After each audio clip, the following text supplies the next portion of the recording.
This is going to be a carsgadget.com W205 C300 front and rear camera install.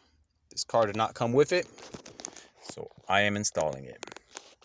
The kit is very simple to install. The directions are pretty thorough.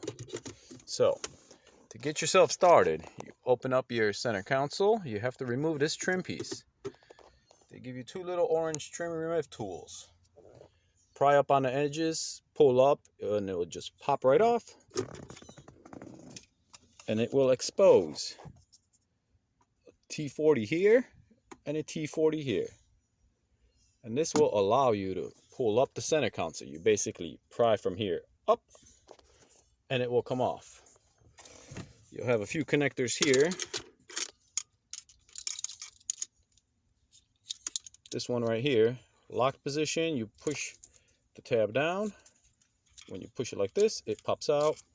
All of these have little spring clips. The most difficult ones I had were for the cigarette lighter. Not these guys. And these guys. But all in all, not too bad. Just take your time, don't damage them. Once you get in there, you're going to have another T40 here, T40 here. It's basically just a little latch that allows you to pull this head unit out. These guys right here sit in there. So as you take those screws out, it allows you to tilt it forward and the head unit pops out. And that's that part. And that gets your head unit out and you are ready to install your kit, or at least begin. So the factory radio connector or head unit connector is here. Car Gadgets provides you with this harness to tap into it. So this is all Car Gadgets. Right here is OEM. Very simple, same concept. Swing the latch, unlocks, pulls out. Certain models do and do not have fiber optic cables. If you have these orange fiber optic cables, you have to remove them from the factory connector, little clip on the side, and install it into the Car Gadgets harness. As Car Gadget does not have fiber optics run in there. So you basically have to just replace that. Everything else is there, plug and play.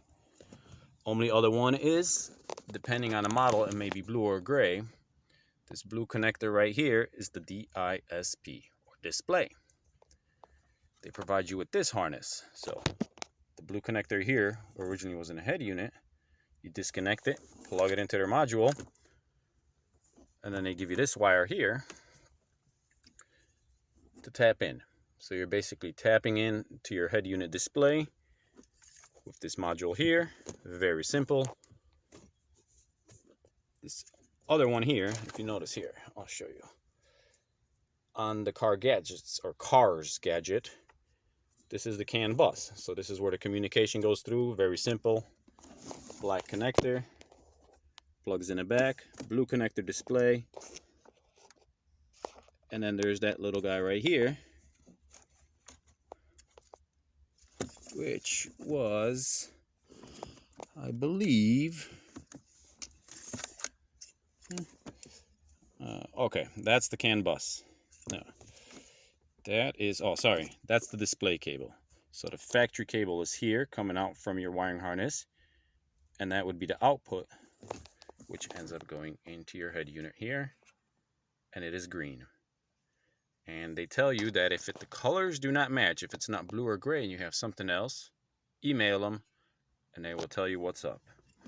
And then on the opposite end, you have your outputs for your camera and dip switches. Dip switches in the menu are also very easy depending on screen size, front camera yes or no, and one or two other options. When you get the menu or the manual, it'll explain it to you very easily. So pretty much it. I'm about to put this head unit in and lock it down.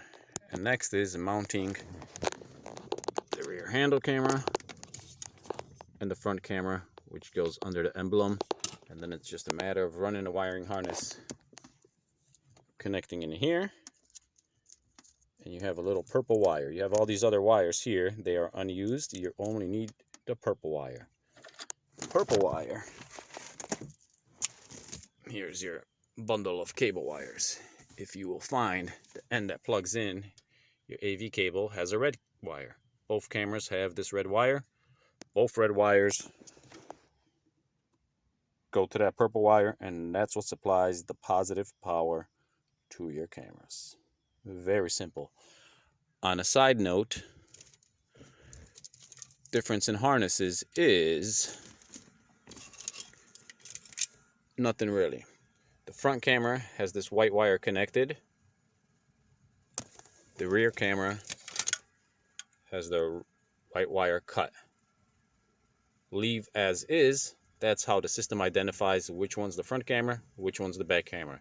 If you connect these wires, it'll never see your rear camera. It'll only think you have a front camera, and then it's going to try to display two. I'm not going to find out what happens. I'm going to leave as is. It is also in the instructions. Read them thoroughly. Take your time. Very easy to disassemble. And we'll do a part 2 showing you kind of how we mount the cameras, disassemble the handles, and all that good stuff. Thank you.